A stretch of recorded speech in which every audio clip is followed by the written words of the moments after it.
What's happening, guys, and welcome back to Sliced. So today's Origin of Food episode doesn't actually come with a story of its origin. It's more about highlighting that culture. It's weird because food is something that normally brings out such a happy emotion inside me, whereas with this video and with a few of the other videos I've done, it makes me kind of reflect a little bit. Today we're looking at the Uyghur culture, and in particular we are looking at their Samsa recipe. Now Samsa sounds like samosa because it basically is one. It's a type of pastry which they sort of have some mincemeat kind of filling inside of it, and it's normally sold as a sort of really popular street food in that region of China where the Uyghur population is mainly from. And so I'm going to try and replicate that for you guys today. But I mean, I suppose this video is deeper than the cooking. It's really just to highlight the kind of issues that are going on with the Uyghur community at the moment. For those of you that don't know, so the Uyghur race is very unique. It draws links from Turkic and Chinese origin, and you can really see that through their food and their culture. On a Uyghur menu, you'll find things like noodles, and you'll also find things like kebabs and the samosas like we're talking about today. It really shows how varied it is as well, and the predominant religion in the Uyghur community is Islam. They are currently going through, well, it's an ethnic cleansing, let's put it how it is. And tragically, they are being wiped from existence in numbers compared to the Holocaust. It's really crazy because we never thought we'd see something like this in our lifetime, something that we've sort of learnt about in school, something as crazy as an ethnic cleansing, and yet it's happening right beneath our noses today. But I mean, look, what's the point of me telling you this? Like, what purpose does a chef have to play in this? And I mean, that's the point I'm trying to make here. Like, look, through what I do, through cooking, I'm just showing you something as simple as one dish. But through this, it's showing you how valid and real this culture is. Sometimes we get separated from things across the world and we just don't really see it. But food is something that sort of transcends, you know, the barriers of, you know, borders and stuff like that. When you see this in front of you, you kind of realize that, look, this belongs to a particular culture and we can't like eradicate that. So look, I might just be a chef, but through food, I'm going to try and show you this connection to this culture.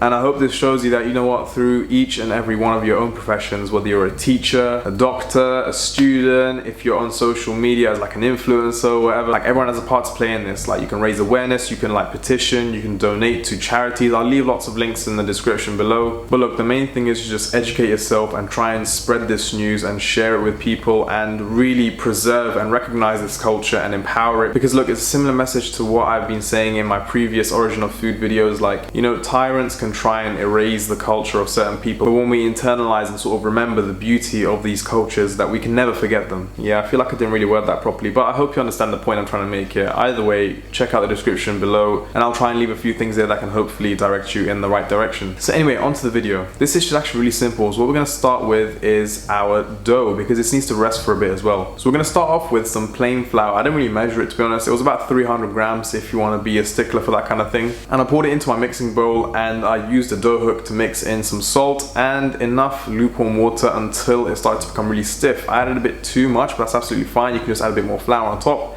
And we're just going to mix it until it's a really sort of like doughy consistency. That doesn't really make sense, but you know what I mean, like a sort of like elastic kind of ball that you should be able to stretch and pull, and it holds its shape. So once you've reached that, what we're going to do is actually cover this and let it rest for about half an hour. This is important because you've just developed all that gluten inside that you need to let it relax, otherwise it won't be able to roll out, and when you cook it, it will be really, really tough. While that's resting, we can go ahead and prepare our filling. I'm going to take some mince. For this amount, I'd say like about 750 grams of mince, up to a kilo would be enough. And I'm just going to finely chop one onion into that. So I'm going to take the top of my onion, half it, peel the outer layer off. You know the deal. We're going to make some vertical cuts and some horizontal cuts, adjusting it however thin you'd like it or however thin you can make it. And we're just going to add that in. And this recipe only takes 3 very simple seasonings, just salt, pepper and cumin.